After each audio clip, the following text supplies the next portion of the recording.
விருதுநகர் மாவட்டம் கிருஷ்ணன் கோவிலில் கல்வி பணியில் கடந்த 34 ஆண்டுகளாக சிறப்பாக சேவையாற்றி வரும் பிபிஎம்எம் கல்வி நிறுவனங்கள், கலை மற்றும் அறிவியல் கல்லூரி, பொறியியல் கல்லூரி, நர்சிங் கல்லூரி, கல்வியியல் கல்லூரி உள்ளிட்ட பல்வேறு கல்வி நிறுவனங்கள் ஒரே வளாகத்தில். சூர்யா நடிப்பில் வெளியான விஸ்வநாத் அண்ட் சன்ஸ் திரைப்படம் முதல் நாளில் 27 கோடி ரூபாய் வசூலித்திருப்பதாக தகவல் வெளியாகியுள்ளது.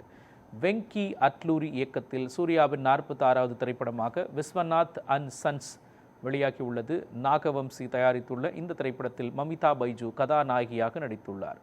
ராதிகா சரத்குமார், ரவீனா டாண்டன், பவானிஸ்ரீ உள்ளிட்ட பலர் முக்கிய கதாபாத்திரங்களில் நடித்துள்ளனர்.